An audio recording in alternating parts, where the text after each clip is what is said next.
हमारे संवाददाता प्रणय उपाध्याय और वीडियो जर्नलिस्ट मान सिंह तुर्की पहुंच चुके हैं और अब उन इलाकों की तरफ आगे बढ़ रहे हैं जहां भूकंप से सबसे ज्यादा तबाही हुई है। तुर्की के भूकंप प्रभावित इलाकों में यानी ग्राउंड जीरो तक पहुंचने के लिए आपके चैनल एबीपी न्यूज का सफर लगातार जारी है। देखिए, इस समय वक्त करीब रात के 1:45 बजे का है और तापमान -7 डिग्री यानी -7 डिग्री है, जो कि फील लाइक -13 डिग्री सेल्सियस है। बर्फ अभी भी लगातार गिर रही है इस पूरे इलाके के अंदर और सड़क पर दौड़ते हुए वाहनों में अभी भी बड़ी संख्या उन भारी वाहनों की है, उन भारी मशीनरी की है जो कि मलबे को हटाने के लिए भूकंप प्रभावित इलाकों तक ले जाई जा रही है। साथ ही कंटेनर और राहत सामग्री के सड़कों पर उस इलाके की तरफ पहुंचने का सिलसिला लगातार जारी है। हम लगातार कोशिश कर रहे हैं कि जल्द से जल्द उस इलाके तक पहुंच सकें, आपको कैमरे से वो तस्वीरें दिखा सकें कि किस तरीके से राहत और बचाव का काम लगातार चल रहा है। जिंदगियों को बचाने की कोशिश बदस्तूर जारी है और कोशिश हो रही है कि जिन भी जिंदगियों को उस मलबे के बीच से बचाया जा सके, निकाला जा सके, उन्हें बचाया जाए।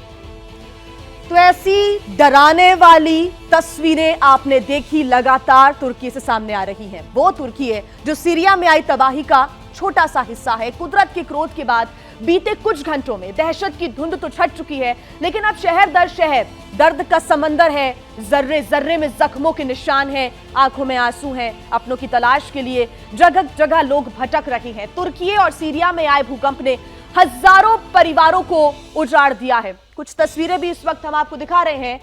हंसते खेलते शहरों की को शमशान बना दिया और इन शहरों की सूरत तो ऐसी लगती है जैसे जंगी मिसाइल और बारूद ने इन्हें छलनी कर दिया हो।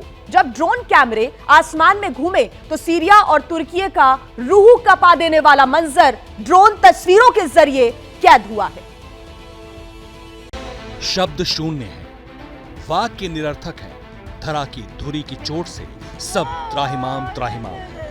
चारों तरफ बेबस इंसान है, टुकड़े टुकड़े अरमान है, जख्म गहरे हैं और दृश्य हृदय विदारक है। कुदरत का क्रोध इंसान की बस्ती पर जब बरसता है तो जिंदगी को छलनी करने वाला ये मंजर पनपता है। किसने सोचा था कि कल तक जो देश अपने पांव पर खड़ा था, अपने मुस्तकबिल पर इतरा रहा था, ऊंची ऊंची इमारतों के दम पर दुनिया का नया खलीफा बनने का ख्वाब देख रहा था, आज वो देश जख्मी है, लाचार है, बेबस है। जलजले की मार से बैसाखियों पर पहुंच चुका है। यूरोप और एशिया का गेटवे कहा जाने वाला तुर्की कराह रहा है। एक एक शहर में अंतहीन दर्द और चीत्कार का समंदर तैर रहा है। सिर्फ 40 सेकंड में एक हंसता खेलता देश वीरान हो गया, सुनसान हो गया।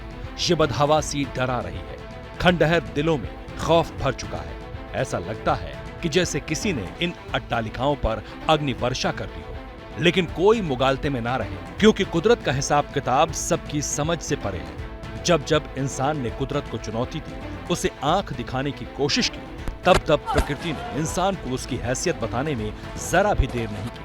तुर्की और सीरिया में भूकंप इसका साक्षात प्रमाण है। इसे सदी की सबसे भयानक आपदा कहना भी अतिशयोक्ति नहीं होगा। अगर आंकड़ों के हिसाब से तबाही की पैमाइश करेंगे तो दिनों दिन बीत जाएंगे। कौन कहां फंसा है, कौन कहां दबा है, किसका परिवार उजड़ गया, ये सब बताना अब भी जल्दबाजी होगा। कोई कहता है 5000 मर गए, तो कोई और ज्यादा मौत की डायरी तैयार कर चुका है। लेकिन अभी मृत्यु पर मातम मनाने का भी वक्त नहीं, क्योंकि जिंदगी की तलाश जारी है। टूटती सांस को नवजीवन में पिरोने का जज्बा है। टूटा फूटा तबाह हुआ हांडमास का इंसान फिर खड़ा होने की कोशिश कर रहा है। टनों टन मलबे के ढेर में चमत्कार का इंतजार है और यकीन मानिए तुर्की और सीरिया में ऐसे चमत्कार हो भी रहे हैं। कुदरत के क्रोध काल को मात देकर आशा की नई किरण दिख रही है मानो कह रही है, अगर तूने मिटाने की ठान ली है तो फिर मैंने भी जिंदा रहने की कसम खा ली है।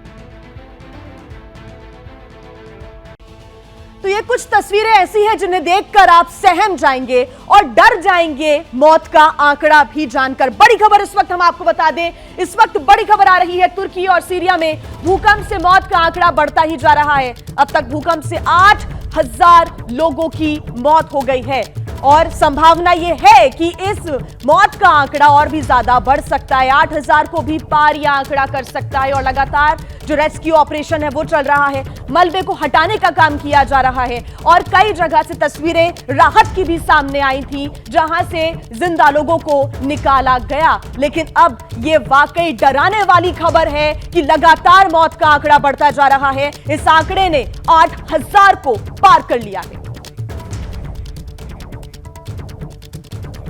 तो देखिए, भूकंप से मची तबाही के बीच रेस्क्यू टीमें दिन रात काम में जुटी हुई हैं और रिपोर्ट्स के अनुसार तुर्की में कम से कम 16,000 लोग ग्राउंड जीरो पर इस वक्त मौजूद हैं, लोगों की मदद कर रहे हैं, राहत और बचाव के काम में लगातार जुटे हुए हैं। तबाही के एपिसेंटर से लेकर उन जगह तक लोग पहुंच रहे हैं जहां मलबे के ढेर के अंदर जिंदगी मिलने की गुंजाइश बाकी है। एक रिपोर्ट आपको दिखाते हैं।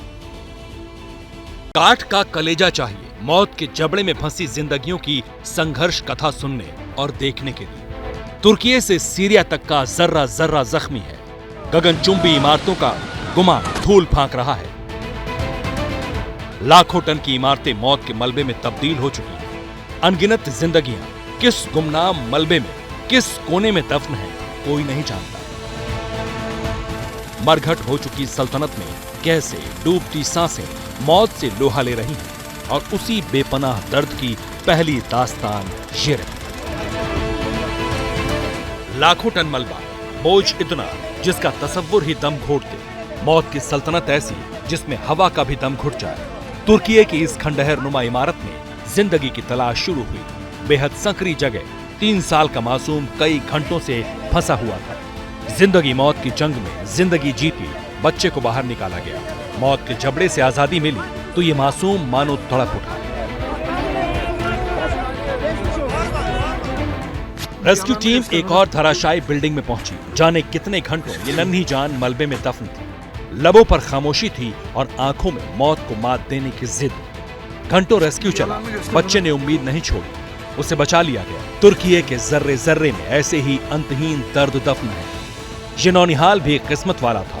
मौत आनी तय थी लेकिन जिंदगी ने दर्दनाक मौत को मात दे दी। मौत के पंजे से छूटकर मासूम ने फिर नई जिंदगी से हाथ मिलाया। मुकद्दर का सिकंदर तुर्की का ये मासूम भी बना। मौत के ढेर में अपने कहां हैं कोई नहीं जानता, लेकिन इस नौजवान को कड़ी मशक्कत के बाद जिंदगी की गोद नसीब हुई है। करिश्मा इस 2 महीने के नवजात के साथ भी हुआ। 9 घंटे तक ये बच्चा बिल्डिंग के मलबे में दफन था, लेकिन सांसें चल रही थी। घंटों की मेहनत रंग लाई, बच्चे की जान बच गई, वक्त पर इलाज मिल गया, सो सांसें फिर जिंदगी की पटरी पर दौड़ पड़ी।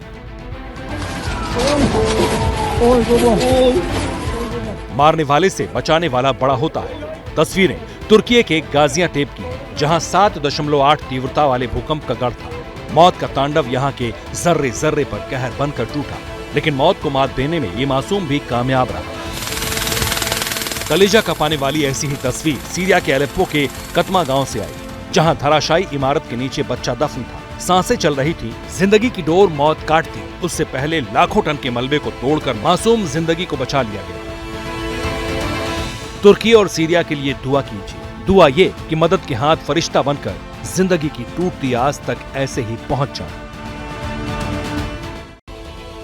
सोचिए, इस मलबे के अंदर कई ऐसे लोग दबे हुए होंगे जिनकी अभी भी सांसें चल रही हैं और इसी वजह से कई ऐसी तस्वीरें निकलकर सामने आई हैं जब मलबे में से जिंदा लोगों को बाहर निकाला जा सका है। उम्मीद है क्योंकि कहते हैं कि उम्मीद पर ही दुनिया कायम है और इसलिए तुर्की और सीरिया में हजार मौत के बावजूद जिंदगी का जज्बा कायम है। जितना हो सकता है उतनी उम्मीद हो रही है। कई लोग ऐसे भी हैं जो अपने गम भूलकर दूसरों की जिंदगी बचाने में लगातार जुटे हुए हैं। सरकार से लेकर लोकल लेवल पर सभी अलर्ट हैं, लेकिन मलबे से लाशों का निकलना अब भी जारी है और एक्सपर्ट्स ऐसी आशंका भी व्यक्त कर रहे हैं कि मौत का आंकड़ा कई गुना बढ़ सकता है।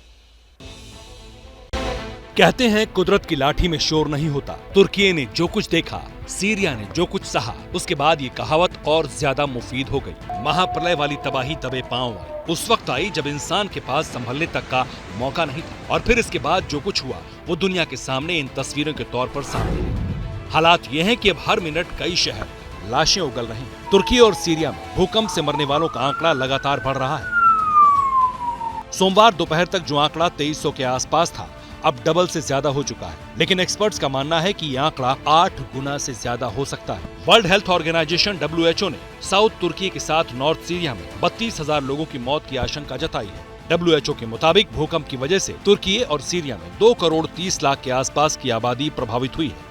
इसमें भी अकेले तुर्की में करीब 1.5 करोड़ लोगों पर भूकंप का असर पड़ा। 6,000 से ज्यादा बिल्डिंग जमींदोज हो गईं, जबकि 3 एयरपोर्ट्स को भी नुकसान पहुंचा। तुर्की में नुकसान का आकलन करने वाले अफसरों का कहना है कि भूकंप के पहले झटके के बाद ही तुर्की में 5,000 से ज्यादा इमारतें गिर गई थी। यानी सोमवार सुबह 4:17 वाले भूकंप में ही काफी ज्यादा नुकसान हो गया। इसके बाद फिर दोपहर में बड़े जलजले ने तबाही का दायरा बढ़ा दिया।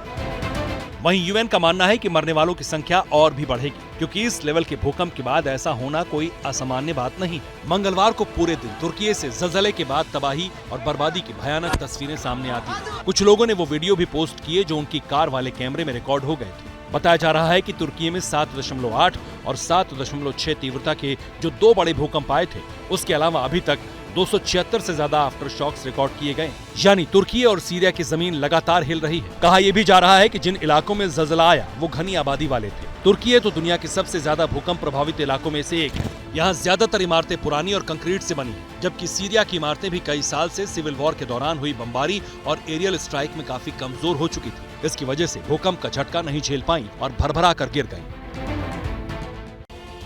ये तस्वीरें आपने देखी, तस्वीरें बताने के लिए काफी है कि कैसे शहर के शहर शमशान बन गए। देखिए, कहते हैं कि कुदरत के आगे किसी की नहीं चलती, और बात हर बार ये वक्त वक्त पर साबित भी होती रहती है। जलजले के बाद अगर हम बात तुर्किया और सीरिया की लगातार कर रहे हैं, इसकी तबाही की लगातार कर रही हैं, तो देखिए इसका नया एक उदाहरण भी सामने आया है। सबसे नया उदाहरण ये कि तुर्की के हालात को लेकर प्रेसिडेंट एर्दोआन लगातार ब्रीफिंग भी ले रहे हैं, लगातार नजर बनाए हुए हैं। राहत और बचाव का काम कैसे चल रहा है, कोई दिक्कत तो इसमें नहीं हो रही है, इसको लेकर भी प्रेसिडेंट एर्दोआन लगातार बातचीत भी कर रहे हैं अधिकारियों से, और इसके लिए उन्होंने थोड़े सख्त फैसले लेने शुरू कर दिए। कौन से वो फैसले हैं, देखिए। कैमरा ऑन था। महातबाही का आंखों देखा हाल बताने के लिए रिपोर्टर ग्राउंड जीरो पर था। आसपास अफरा तफरी का आलम था। बेचैन आंखें अपनों को तलाश रही थी, लेकिन इसी दौरान कुछ ऐसा हुआ जिससे पूरे इलाके में हड़कंप मच गया। देखते देखते तुर्की में एक और इमारत मिट्टी के मलबे में तब्दील हो गई। Deprem meydana geldi şu anda. Şu anda deprem meydana geldi. Kayıtta mısın? लेकिन तबाही सिर्फ घनी आबादी वाली जगहों तक सीमित नहीं थी। धधकती आग और धुएं का ये गुबार बताता है कि भूकंप के 2 बड़े झटकों ने तुर्की की आर्थिक नब्ज को भी ब्लॉक कर दिया। सोमवार को भूकंप के बाद इस्कंदरम में तुर्की के पोर्ट पर आग लग गई। ऐसा इसलिए हुआ क्योंकि धरती हिलने की वजह से कंटेनर्स एक दूसरे पर लुढ़क गए। चिंगारी धीरे धीरे आग में तब्दील हो गई। टर्की के सरकारी मीडिया ने बताया कि टर्किश कोस्ट गार्ड वेसल आग बुझाने के काम में जुटा था, लेकिन अभी भी हालात कंट्रोल करने के लिए काफी मशक्कत करनी पड़ रही है। हालांकि बात सिर्फ टर्किश पोर्ट पर हुए नुकसान की नहीं है। पहले से महंगाई की मार झेल रहे तुर्की की इकोनॉमी को भूकंप ने डबल झटका दिया है। यूएस जियोलॉजिकल सर्वे के मुताबिक तुर्की और सीरिया के जिन हिस्सों में भूकंप आया, उसकी वजह से $1 बिलियन यानी 8200 करोड़ रुपए का नुकसान हो सकता है। तुर्की की करेंसी लीरा में रिकॉर्ड गिरावट आई है। $1 की कीमत करीब 19 लीरा हो चुकी है, जो साल भर पहले 13 लीरा थी। लोगों का मानना है कि तुर्की में अब सिर्फ अमीर और गरीब है, कोई मिडिल क्लास नहीं है। पहले किराए पर घर करीब 20,000 रुपए में मिल जाता था, लेकिन दावा है कि अब वहां किराए के मकान के लिए 1 लाख से ज्यादा रुपए देने होंगे। इन सारी बातों के बीच तुर्की में रेस्क्यू का काम मिशन मोड में है। 70 देश मदद के लिए आगे आए हैं। भारत समेत करीब 2 दर्जन मुल्कों की टीमें तुर्की पहुंच चुकी हैं, जबकि सीरिया में भी कई संगठन एक्टिव हो चुके हैं। प्रेसिडेंट एर्दोआन ने बताया कि रेस्क्यू वर्क के लिए 100 अरब लीरा का फंड एलोकेट किया है। कम से कम 10 राज्यों में 3 महीने तक इमरजेंसी लगा दी गई है।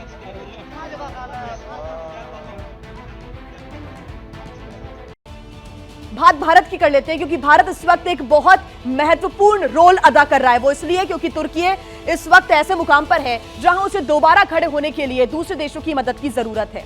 इसलिए जिस वक्त प्रेसिडेंट एर्दोगान दुनिया की तरफ देख रहे थे, तब भारत उन सबसे चंद देशों में से एक था जिसने सबसे पहले तुर्की की तरफ मदद का हाथ आगे बढ़ाया। तुर्की और सीरिया की हालत देखकर प्रधानमंत्री मोदी भी इमोशनल हो गए। इस तरह भारत का C-17 ग्लोब मास्टर विमान तुर्की पहुंचा। विमान के अंदर एनडीआरएफ की 2 टीमों के साथ डॉक्टर्स और राहत सामग्री भी थी। इस बीच तुर्की की हालत देखकर प्रधानमंत्री मोदी ने चिंता जाहिर की। मोदी जब बीजेपी की संसदीय दल की बैठक में पहुंचे तो वो काफी इमोशनल हो गए। मोदी ने कहा, तुर्की जिस हालत से गुजर रहा है वो उसे समझ सकते हैं, क्योंकि 2001 में जब भुज में भूकंप आया था तब वो सीएम थे और उन्हें पता था कि रेस्क्यू ऑपरेशन में क्या दिक्कतें आती हैं।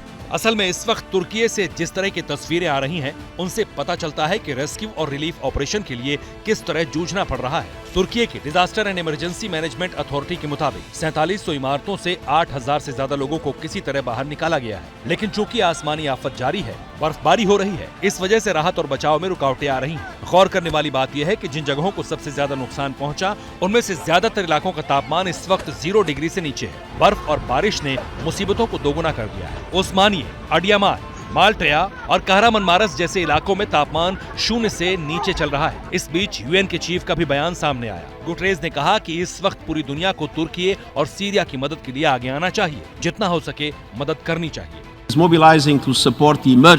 संयुक्त राष्ट्र की तरफ से भूकंप प्रभावित इलाकों में इमरजेंसी रिस्पांस टीमें भेजी जा रही हैं। आइए हम सब मिलकर उन लोगों की मदद करते हैं जो इस त्रासदी की चपेट में आए हैं। कई तो ऐसे हैं जिन्हें मानवीय मदद की तुरंत जरूरत है।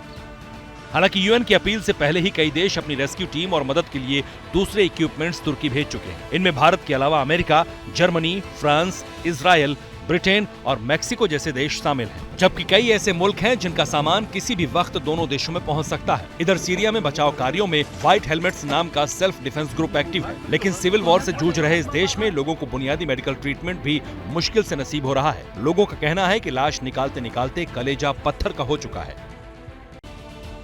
तो देखा आपने भारत क्यों महत्वपूर्ण है। वो इसलिए क्योंकि तुर्की की मदद के लिए भारत ने सबसे पहले हाथ आगे बढ़ाया, क्योंकि कुदरत की दोहरी मार झेल रहा तुर्की और सीरिया, यहां पर बहुत जरूरी है कि लगातार लोगों की मदद की जा सके। मेडिकल भी उनके पास आशियाने नहीं है और सीरिया में हालात इसलिए भी ज्यादा खराब है क्योंकि वहां लोग सिविल वॉर का भी दंश झेल रहे हैं। और इस बीच भूकंप को लेकर तुर्की में 7 दिन का राष्ट्रीय शोक भी घोषित किया गया है। रेड अलर्ट जारी किया गया है। सभी स्कूल कॉलेजेस की बात करें तो 1 हफ्ते के लिए इन्हें बंद कर दिया गया है। फ्लाइट्स कैंसिल हो रही हैं और इसका असर एयरपोर्ट की कैपेसिटी पर भी पड़ रहा है।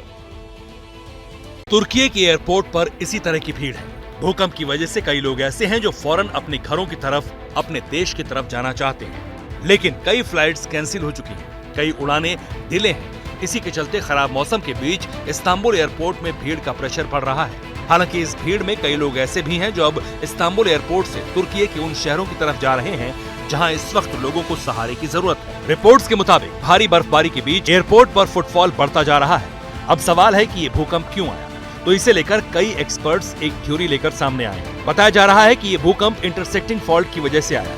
यह हालत तब होती है जब एक टेक्टोनिक प्लेट दूसरी प्लेट के ऊपर आने की कोशिश करती है। लेकिन तुर्की में भूकंप आना कोई नई बात नहीं है, क्योंकि इस देश का पूरा जोन काफी सेंसिटिव है। यहाँ जमीन के नीचे 3 प्लेट्स फ्रिक्शन पैदा करती हैं और जब एनर्जी ज्यादा हो जाती है तो फिर शॉक वेव्स और जलजले के तौर पर ये एनर्जी रिलीज होती है। हालांकि तुर्की सरकार का दावा है कि देश में काफी शहरों में भूकंप को देखते हुए पैनकेक मॉडल की तर्ज पर बिल्डिंग तैयार की गई है, लेकिन ये सारी तैयारी धरी की धरी रह गई जब 2 बड़े भूकंप ने तुर्की की जमीन हिलाकर रख दी। देखिए, तुर्की में तबाही वाले भूकंप के बाद लगातार भूकंप के झटके भी महसूस किए जा रहे हैं और पिछले 2 दिनों की अगर हम बात करें तो अब तक 435 झटके लग चुके हैं। बड़ी खबर इस वक्त हम आपको बता रहे हैं, तुर्की में राहत और बचाव काम एक तरफ जारी है और राहत बचाव कार्य जो कर रही हैं, जो कर्मचारी वहां पर मौजूद हैं, उनके लिए एक बड़ी परेशानी कि लगातार अर्थक्वेक के जो आफ्टर शॉक्स हैं वो भी वहां पर देखने को मिल रहे हैं। 2 दिन की बात करें 445 बार झटके महसूस किए गए हैं भूकंप के। एक तस्वीर भी निकलकर सामने आई थी जब राहत बचाव कर रहे लोगों के लिए मुसीबत बन गई एक इमारत। जब वहां पर वो लोग काम कर रहे थे तभी अचानक एक इमारत भूकंप के झटके की वजह से ढह गई। तुर्की के महाविनाश की सबसे खौफनाक तस्वीरें एबीपी न्यूज पर आपको लगातार दिखा रहे हैं। बड़ी खबर आपको बता दें, तुर्की में देखिए लगातार रेस्क्यू ऑपरेशन जारी है और रेस्क्यू ऑपरेशन के बीच यहां पर राहत और बचाव का काम चल रहा है। 60,000 से ज्यादा कर्मचारी इस रेस्क्यू ऑपरेशन में लगे हुए हैं। 70 से ज्यादा देशों ने तुर्की को मदद भेजी है और भारत सबसे ज्यादा अहम रोल यहां पर अदा करता नजर आ रहा है।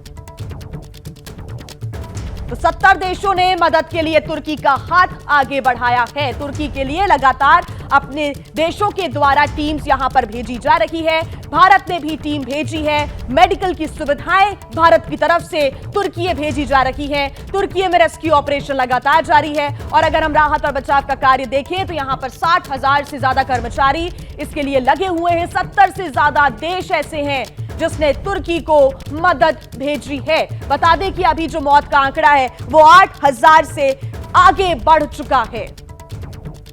भयावह मंजर यहां पर चारों तरफ नजर आ रहा है। और यहां पर एक और बड़ी खबर आपको बता दें, देखिए सीरिया तुर्की के बाद अब फिलिस्तीन में भी भूकंप के तेज झटके महसूस किए गए। फिलिस्तीन में 4.8 तीव्रता का भूकंप आया है। भूकंप का केंद्र नबलस शहर से 13 किलोमीटर दूर था।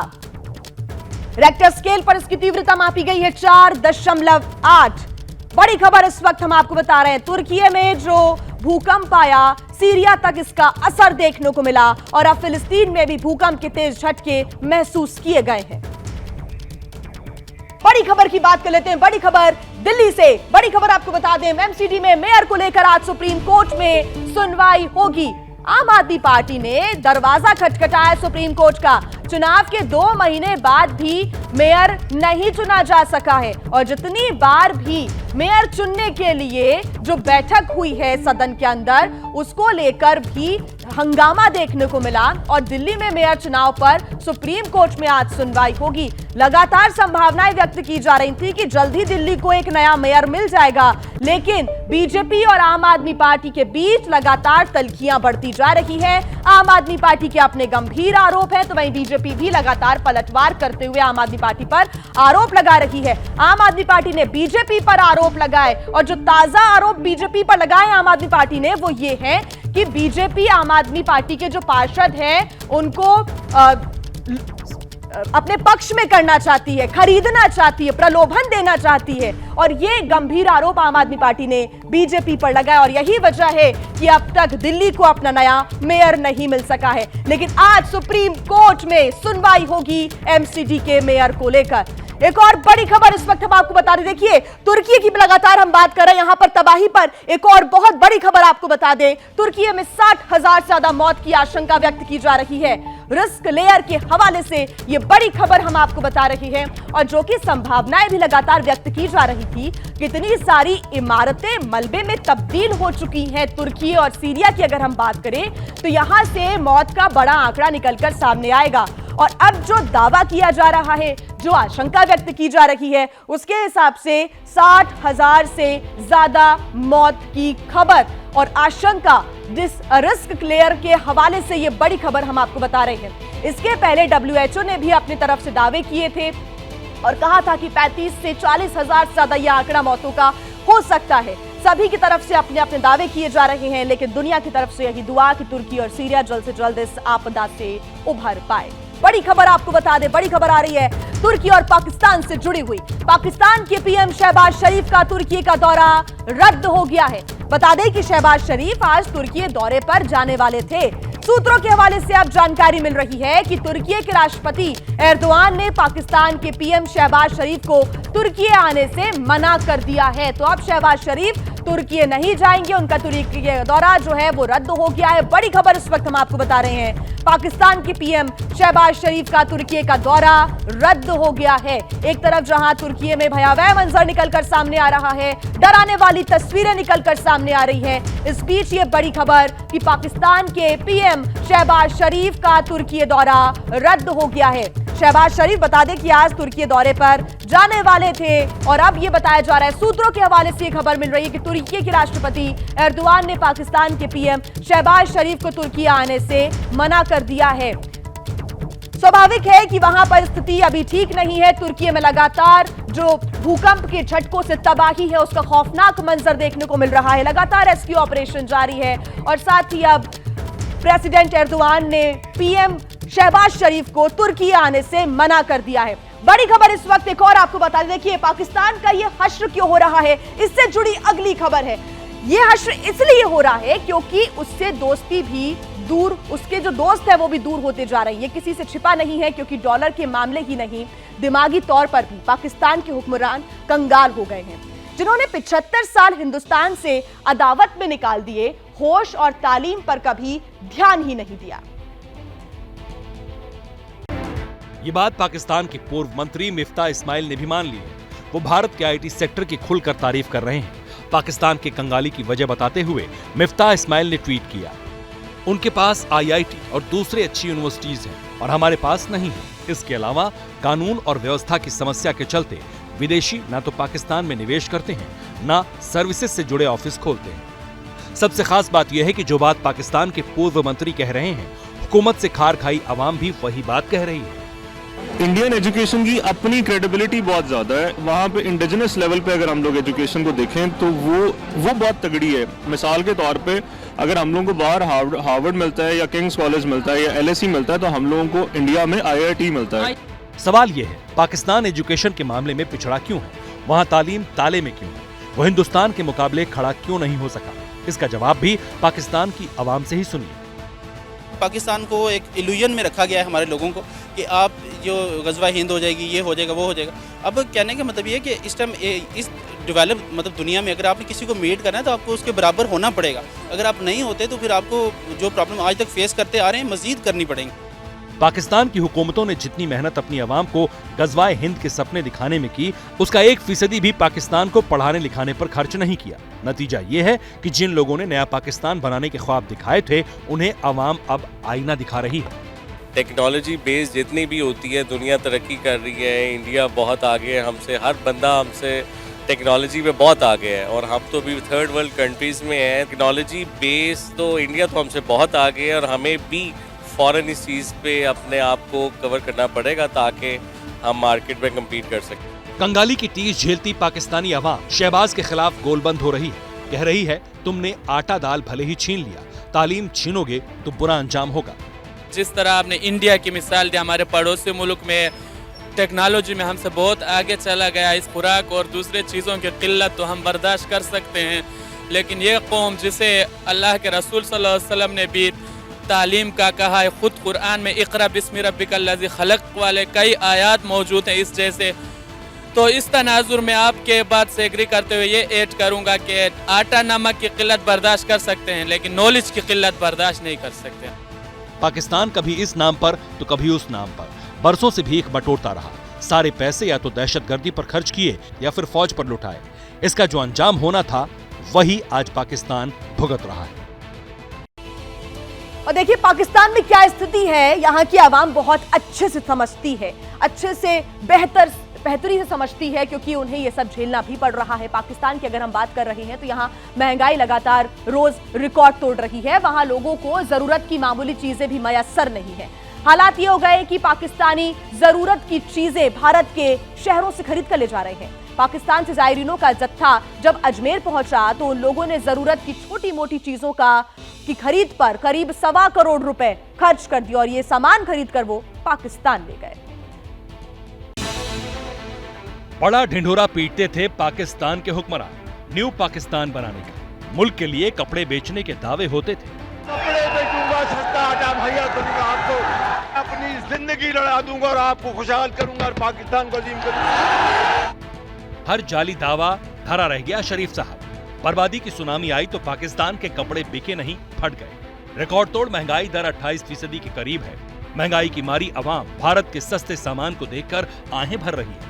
कितने रुपए किलो मिल रहे हैं चावल? चावल जो पुराना है 400 रुपए किलो रेट है उसका। ठीक है, अगर चावल इंडिया की बात करें तो वहाँ पे 50 रुपए किलो मिल रहा है। सर जी इंडिया का मुकाबला हमसे ना करें, हम कागजी शेर हैं, वो असली शेर है।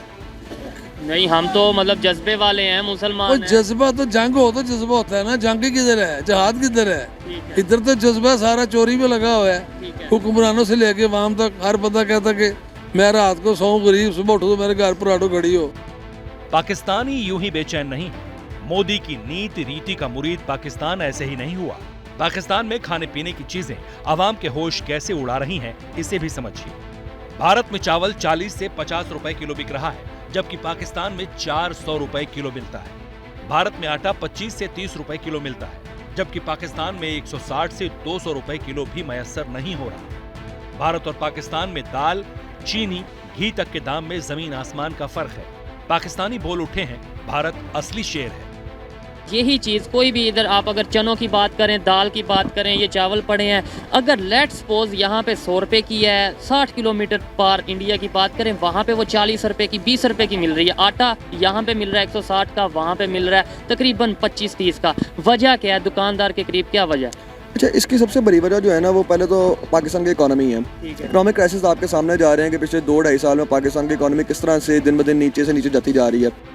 भारत में एक नान 4 से 5 रुपए की है, जबकि पाकिस्तान में 25 से 30 रुपए में बिक रही है। इस पर भी पाकिस्तानी आहें भर रहे हैं। ये जो आप रोटी दे रहे हैं, ये कितने रुपए की एक रोटी? अभी ये 25 रुपए का नान है। 25 रुपए की रोटी नान मिल रहा है, और मतलब इतनी, और वहाँ पे ये मिल रहा है 2, 3, 4, 5 रुपए का। हमारे मुल्क के हालात ख़राब हैं। सियासतदान जो है, ये ताजर आकर बैठे हुए हैं, हुक्मरान बने हुए हैं, इनकी वजह से ये मुल्क का बेड़ा गर्क हुआ है। आपके ख्याल में अगर इंडिया से हमें कोई चीज़ सस्ती मिलती है तो हमें लेनी चाहिए? हाँ, लेनी चाहिए, बिल्कुल लेनी चाहिए। वही है, एक सिख इधर आया था, वो बता रहा था कि हमारे उधर गोभी सड़कों में गिरी हुई है जी।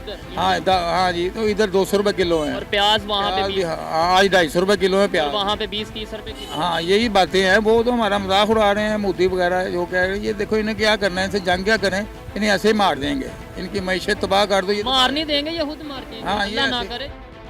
यानी पाकिस्तान का वजूद अब अल्लाह भरोसे है, जिसका इल्म अवाम को हो चुका है। तो ये तमाम बातें आपने सुनी पाकिस्तान की आवाम की, और पाकिस्तान की आवाम ये बहुत अच्छे से जान रही है कि हुक्मरान मुल्क की तबाही की कब्र खोद चुके हैं।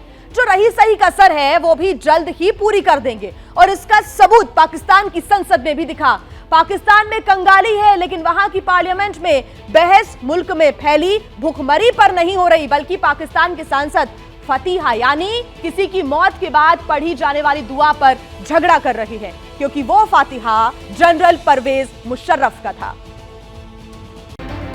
जो जिंदा रहते तो विवादों में रहे, सुपुर्दे खाक होने के बाद भी सियासत को सुलगा गए। हालात ऐसे बने कि पाकिस्तान की सिर फुटअव्वल वाली सियासत ने संसद में इंसानियत का फातिहा पढ़ दिया।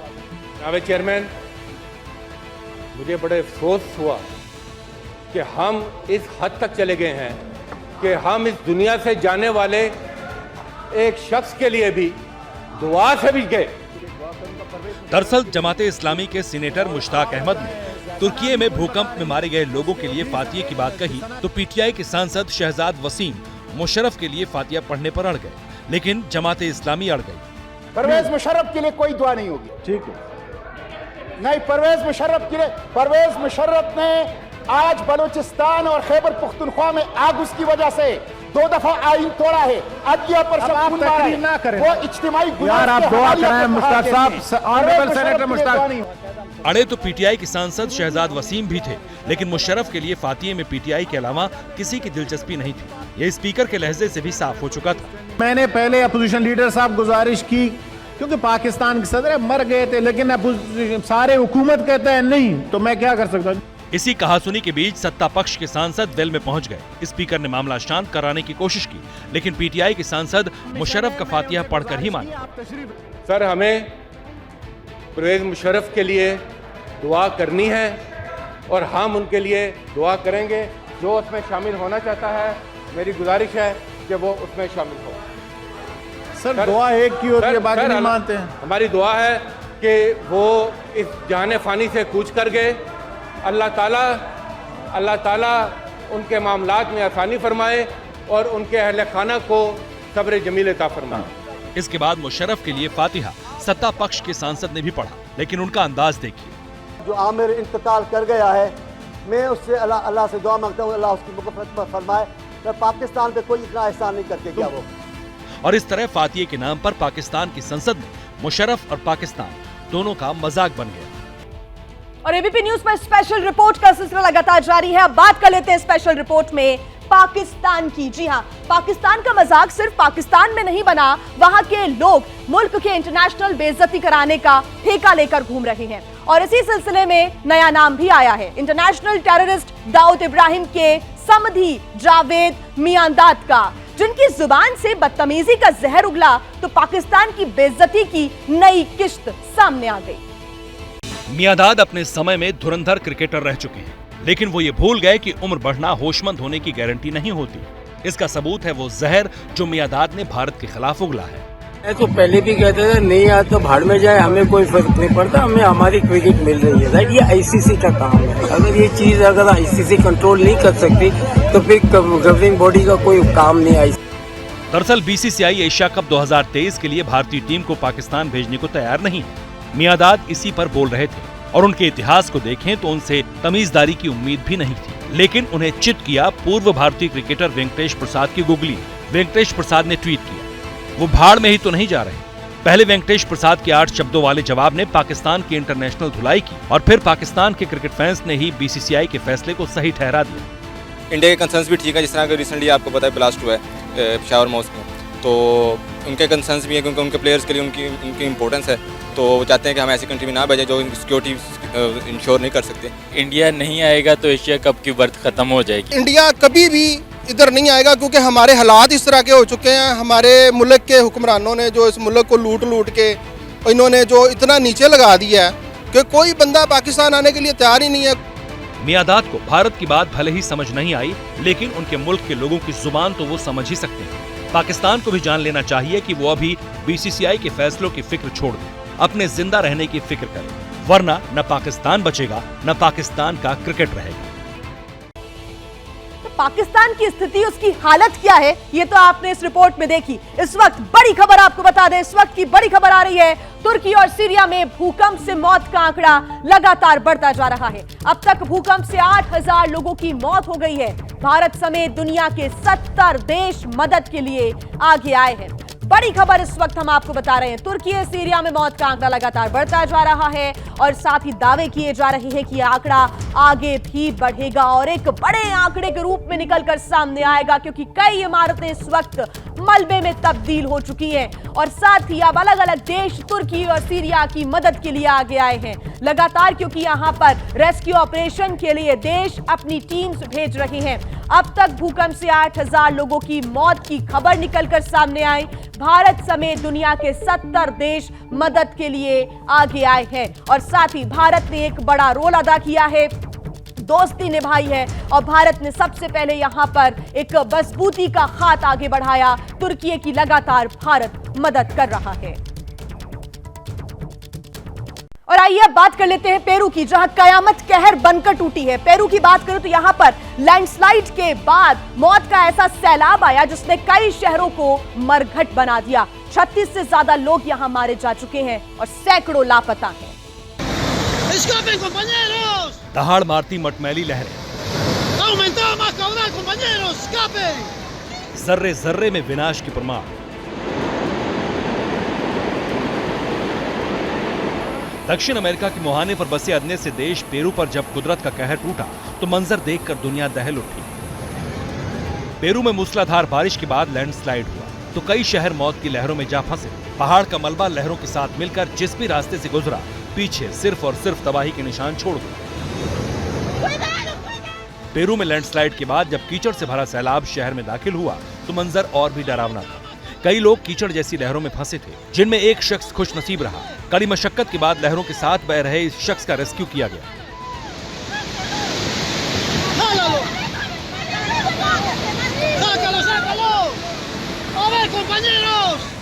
कुदरत का सबसे भीषण प्रहार दक्षिण पेरू के कई गांव झेल रहे हैं, जहां बारिश के बाद कीचड़ और चट्टानें लहरों के साथ बह रही हैं।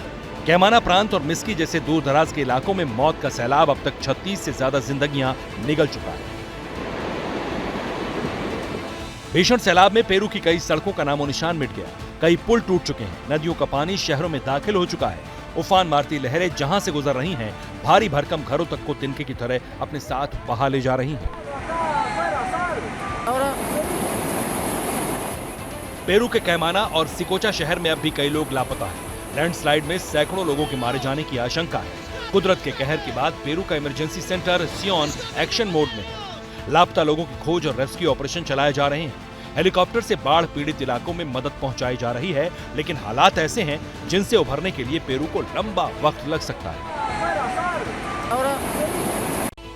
जो बात मुसीबत से उबरने पर लागू होती है, वही बात तरक्की पर भी लागू होती है। और आपको यह भी बता दें कि दोनों में थोड़ा वक्त भी लगता है, लेकिन धीरज रखकर कोशिश की जाए तो कामयाबी जरूर मिलती है। इसका सबूत है पहले स्पेस बेबी को लेकर की जा रही कोशिश। इंसान के मन में ये सवाल बरसों से उठते आ रहे हैं कि आखिर ये स्पेस में बच्चे पैदा हो सकते हैं क्या? शुरू में इस सवाल का मजाक भी उड़ाया गया, लेकिन उम्मीद है कि साल 2028 तक स्पेस बेबी का सपना हकीकत बन जाएगा। क्योंकि बच्चों को दुनिया में लाने के ऑप्शनल तरीके के तौर पर जिस इन विट्रो फर्टिलाइजेशन यानी IVF ट्रीटमेंट का इस्तेमाल किया जा रहा है, उसी का इस्तेमाल कर स्पेस में बच्चा पैदा करने की तैयारी की जा रही है। ब्रिटेन और नीदरलैंड के वैज्ञानिक इस पर तेजी से काम कर रहे हैं। मीडिया रिपोर्ट्स के मुताबिक Dutch company space born United के साथ मिलकर ब्रिटेन के वैज्ञानिक एक मॉड्यूल तैयार कर रहे हैं, जिसका नाम होगा assisted reproduction technology in space यानी ARTIS। इसके तहत स्पेस में एक बायो सैटेलाइट भेजा जाएगा। इसके अंदर IVF टेक्निक से भ्रूण का जन्म होगा। इसके बाद इन्हें पृथ्वी पर लाया जाएगा और महिलाओं के गर्भ में ट्रांसफर किया जाएगा। धरती पर जन्म लेने वाले इन बच्चों को स्पेस बेबीज कहा जाएगा। लेकिन इंसानों से पहले इसका ट्रायल चूहों पर किया जाएगा, जिसके लिए अप्रैल में कनाडा से सैटेलाइट रवाना की जाएगी। इसकी सफलता के बाद अगले 5 साल में इंसानों की बारी आएगी। लेकिन सवाल यह है कि इसकी जरूरत क्यों पड़ी? जवाब यह है कि इसके जरिए साइंटिस्ट धरती के बाहर नेचुरल तरीके से बच्चे पैदा करने की टेक्निक डेवलप करना चाहते हैं, जिसमें आगे प्रेगनेंसी और डिलीवरी पर भी फोकस किया जाएगा। इसका सपना साल 2031 तक साकार हो सकता है।